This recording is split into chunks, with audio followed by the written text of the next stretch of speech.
Class 9 science का ये अध्याय है 5वां द फंडामेंटल यूनिट ऑफ इकाई यानी जीवन की मौलिक इकाई। तो इस चैप्टर का हम लोग अभ्यास के जितने भी प्रश्न दिए गए हैं सबको हल करेंगे। प्रश्नों की कुल संख्या देखिए 9 दिया गया है। आइए पहला प्रश्न शुरू करते हैं। पादप कोशिकाओं तथा जंतु कोशिकाओं में तुलना हमें करना है। प्लांट सेल और एनिमल सेल में कंपेयर करना है, तुलना करना है। जो चीज़ें प्लांट सेल में पाई जाती हैं क्या वो एनिमल सेल में भी पाई जाती है, यानी दोनों का हमें कंपेयर करना है, तुलना करना है। तो इसका आंसर आपको इस प्रकार करना है। सबसे पहले इस तरफ आपको प्लांट सेल और दूसरी तरफ आपको एनिमल सेल यानी जंतु कोशिका लिखना है। और प्रथम खंड में आपको लिखना है साधारणतः पादप कोशिकाएं जो होती है जंतु कोशिकाएं से बड़ी होती हैं। और वहीं देखिए जंतु कोशिका साधारणतः छोटी होती है, किससे? प्लांट सेल से। दूसरी देखिए मोटी एवं कड़ी भित्ति वाली के कारण ये कोशिका का नियमित आकार होता है प्लांट सेल में, जबकि जंतु कोशिका में कोशिकाओं का आकार अनियमित रहता है। क्यों रहता है? क्योंकि इसमें कोशिका भित्ति नहीं पाई जाती है। तीसरा देखिए कोशिका भित्ति उपस्थिति जो सेलुलोज नामक रासायनिक यौगिक यानी कार्बोहाइड्रेट से बनी होती है, ठीक है। और इसमें कोशिका भित्ति तो होती ही नहीं, तो कैसे बनेगी? चौथा देखिए क्या है तुलना। कोशिकाओं में रस युक्त बड़ी राजधानी उपस्थित होती है, जबकि एनिमल सेल में कोशिकाओं में छोटी छोटी राजधानियाँ होती हैं या नहीं भी होती हैं। पांचवा इसमें लवक उपस्थित रहता है, इसमें लवक अनुपस्थित रहता है, नहीं रहता। 6 नंबर गाल्जी उपकरण के अनेक छोटे छोटे छड़ जैसी रचनाएं होती हैं जिन्हें क्या कहते हैं? डेक्टेरियोसोम कहते हैं, इसमें पाई जाती है। और इसमें देखिए एक विशेष जटिल संरचना के गाल्जी उपकरण उपस्थित होते हैं, यानी आकारों का अंतर है। 7वां तारकाय या सेट्रोसोम अनुपस्थित होता है, ठीक है, यानी इसमें नहीं पाया जाता। इसमें तारकाय और यानी सेट्रोसोम इसमें पाया जाता है। तो इस तरीके से ये प्रश्न क्रमांक पहला समाप्त हो जाता है, दोनों का तुलना। तो आइए इसके बाद हम लोग प्रश्न क्रमांक दूसरे की तरफ बढ़ते हैं। क्या है देखिए, प्रोकैरियोटिक कोशिकाएं जो होती हैं यूकैरियोटिक कोशिकाएं से किस प्रकार भिन्न होती हैं, यानी दोनों में अंतर स्पष्ट हमें करना है। तो यहाँ पे थोड़ा आपको समझना है कि प्रोकैरियोटिक कोशिकाएं जो होती हैं वो सूक्ष्म जीवों, बैक्टीरिया, वायरस इन सब में पाई जाती है। इसमें वास्तविक केंद्रक का अभाव होता है, ठीक है। और इसके बाद यूकैरियोटिक कोशिकाएं जो होती है उसमें केंद्रक पाया जाता है। जैसे देखिए जंतु कोशिका, इसमें केंद्रक पाया जाता है और ये जंतुओं और मानव इनके शरीर में पाई जाती है। तो यहाँ पे देखिए इसका आंसर आपको इस तरीके से लिखना है। यहाँ पे प्रोकैरियोटिक कोशिका, यहाँ पे यूकैरियोटिक कोशिका। ये आद्य कोशिका है, इसका आकार प्रायः छोटा होता है। यह विकसित कोशिका है, इसका आकार प्रायः बड़ा होता है। दूसरा, इसमें वास्तविक केंद्रक अनुपस्थित होता है। इसमें वास्तविक केंद्रक उपस्थित होता है, केवल जीवाणु एवं साइनोबैक्टीरिया में मौजूद होता है। ये प्रोकैरियोटिक, ये सभी पादपों और जंतुओं में मौजूद होता है। एनिमल सेल और प्लांट सेल दोनों में मौजूद होता है। यूकैरियोटिक कोशिका ये काफ़ी विकसित कोशिका होती है, इसमें केंद्रक पाया जाता है। केंद्रिका नहीं पाया जाता, केंद्रिका पाया जाता है।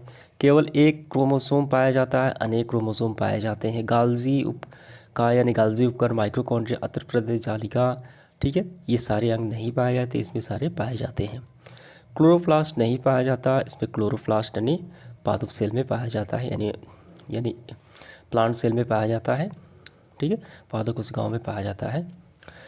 कोशिका विभाजन या मुकुलन द्वारा होता है, इसमें कोशिका विभाजन मुकुलन द्वारा होता है। कोशिका विभाजन जो है वो माइटोसिस या मेरियोसिस द्वारा होता है, यानी आंतरिक क्रियाओं द्वारा ये संपन्न होता है, इसका गुण होता है, ठीक है। तो आपको ध्यान रखना है यूकैरियोटिक कोशिका में एनिमल सेल और प्लांट सेल दोनों पाए जाते हैं, ये दोनों आ जाते हैं, मानव और जीव जंतु और पेड़ पौधे, ठीक है। और ये सिर्फ सूक्ष्म जीवों और बैक्टीरिया में ये पाए जाते हैं। आइए इसके बाद हम लोग देखते हैं तीसरा प्रश्न। यदि प्लाज्मा झिल्ली फट जाए अथवा टूट जाए तो क्या होगा, यानी प्लाज्मा झिल्ली कहें या कोशिका झिल्ली कहें, फट जाए, टूट जाए तो कोशिका पे क्या प्रभाव पड़ेगा ये हमें बताना है। तो सबसे पहले यहाँ आपको थोड़ा समझना है, प्लाज्मा झिल्ली या कोशिका झिल्ली, ठीक है, कहा जाता है यह कोशिका की सबसे बाहरी परत होती है जो कोशिका के घटकों को बाहरी वातावरण से अलग करती है। यहाँ पे देखिए ये जो है ये कौन सी झिल्ली है? प्लाज्मा झिल्ली या कोशिका झिल्ली इसे कहा जाता है, जो अच्छा करती है बाहरी आवरण है ये प्लाज्मा झिल्ली। तो इसका काम क्या है? देखिए, प्लाज्मा झिल्ली या कोशिका झिल्ली कुछ पदार्थों को अंदर या बाहर आने जाने देती है, यानी चयनात्मक पदार्थों को, गिने चुने पदार्थों को, और ये अन्य पदार्थों की गति को रोकती है। कोशिका झिल्ली इसलिए वर्णनात्मक पारगम्य झिल्ली भी कहा जाता है। तो क्या समझ में आया आपको कैसे आंसर करना है इसका? तो आपको आंसर इस तरीके से करना है। प्लाज्मा झिल्ली अथवा कोशिका झिल्ली या कोशिका के सबसे बाहरी परत है जो कोशिका के घटकों को बाहरी वातावरण से अलग करती है तथा कुछ पदार्थों को अंदर या बाहर आने जाने देती है तथा अन्य पदार्थों को गति रोकती है। अगर यह किसी कारणवश टूट जाए तो उपरोक्त कार्य ये सारे कार्य नहीं होंगे तथा कोशिका रासायनिक संगठन नष्ट हो जाएगा अतः कोशिका की मृत्यु हो जाएगी। ठीक है, फाइनली आपको यही आंसर करना है। इसके बाद देखिए प्रश्न क्रमांक चौथा क्या है? यदि गाल्जी उपकरण ना हो तो कोशिका के जीवन में क्या होगा? तो गाल्जी उपकरण जो है कोशिका के वेस्ट प्रोडक्ट को बाहर निकालने का कार्य करती है। तो आपको यहाँ से आंसर करना है। अन्य भी कार्य करती है। देखिए, गाल्जी उपकरण द्वारा ER यानी अंतःप्रदेश जालिका में संश्लेषित पदार्थ गाल्जी उपकरण के पैक किए जाते हैं। ठीक है, इकट्ठे किए जाते हैं, पैक किए जाते हैं और उन्हें कोशिका के बाहर तथा अंदर विभिन्न क्षेत्रों में भेज दिया जाता है। तो यानी ये क्या कार्य करती है? तो ये परिवहन तंत्र का कार्य करती है, विभिन्न पदार्थों को एक स्थान से दूसरे स्थान ले जाने का कार्य करती है। इस कार्य में शामिल है भूटिका में पदार्थों का संचयन। ठीक है, कौन सा उस पदार्थों का संचयन करती है, स्टोर करती है, रूपांतर उसके रूप को चेंज करती है तथा बंद करना। कुछ परिस्थितियों में गाल्जी उपकरण में सामान्य शक्कर से जटिल शक्कर बनाती है। गाल्जी उपकरण के द्वारा लाइसोसोम को भी बनाया जाता है। तो लाइसोसोम वगैरह सब नहीं बनेगा अगर गाल्जी, ये तो यही सारे आपको लिखने हैं। ठीक है, तो गाल्जी उपकरण ना हो तो ये सारे कार्य नहीं हो पाएंगे कोशिका में। इसके बाद पांचवा प्रश्न देखिए क्या है? कोशिका का कौन सा अंगक बिजली घर है और क्यों है? तो इसका आंसर हमें यहाँ से करना है। माइटोकॉन्ड्रिया कोशिका का बिजली घर है। क्यों है? देखिए, यहाँ से आगे आपको समझ में आ जाएगा। जीवन के लिए आवश्यक विभिन्न रासायनिक क्रियाओं को करने के लिए माइटोकॉन्ड्रिया ATP इनोसिन ट्राइफॉस्फेट के रूप में ऊर्जा प्रदान करते हैं। ठीक है, ATP कोशिकाओं की ऊर्जा है। शरीर के नए रासायनिक यौगिक को बनाने तथा यांत्रिक कार्यों के लिए ATP में संचित ऊर्जा का उपयोग करता है। तो ऊर्जा की जो पावर हाउस माइटोकॉन्ड्रिया कहा जाता है, ये ATP में ऊर्जा को संचित करती है। ठीक है, इसीलिए स्टोर करने के कारण। तो बस यहाँ से यहाँ तक। इसके बाद देखिए 6 नंबर क्या है? कोशिका झिल्ली को बनाने वाली लिपिड तथा प्रोटीन का संश्लेषण कहाँ होता है? तो ये रहा, कोशिका झिल्ली को बनाने वाले लिपिड का संश्लेषण होता है चिकनी अंतःप्रदेश जालिका यानी SER में तथा प्रोटीन का संश्लेषण होता है खुरदरी अंतःप्रदेश जालिका यानी RER में। ठीक है, इसके बाद 7वां देखिए, अमीबा अपना भोजन कैसे प्राप्त करता है वो बताना है। तो इसका आंसर आपको इस प्रकार लिखना है। अमीबा एंडोसाइटोसिस प्रक्रिया द्वारा बाह्य वातावरण से अपना भोजन प्राप्त करता है। किसी प्लाज्मा झिल्ली के अंदर मुड़कर कप के आकार का गड्ढा बना लेता है जिसके भोजन प्रवेश कर जाता है। इसके बाद वो खाद्य धानी यानी रसधानी में रूप में ले लेती है। तो इसी तरीके से वो भोजन को ग्रहण करता है, प्राप्त करता है। 8वां देखिए, परासरण क्या है? तो यहाँ पे देखिए परासरण की परिभाषा, जीवित कोशिकाओं में विसरण की तरह एक और क्रिया होती है जिसे परासरण कहा जाता है, जिसमें जल की अधिक सांद्रता वाले क्षेत्र से जल के अणु कम सांद्रता वाले क्षेत्र की ओर गतिशील होते हैं।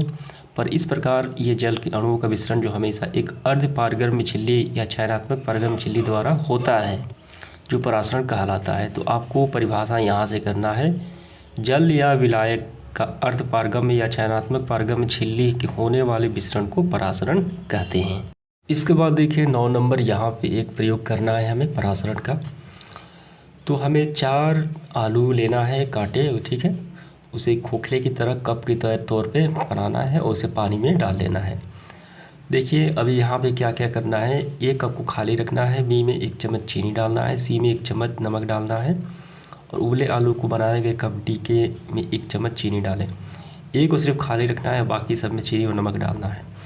तो पहला सवाल, B तथा C के खाली भाग में जल क्यों एकत्रित हो गया? इसका कारण क्योंकि वो उसमें नमक और चीनी डाला गया था जो। तो इसका आंसर कैसे करना है मैं यहाँ पे स्क्रीनशॉट लगा देता हूँ, वहीं से आपको आसानी से कर लेना है।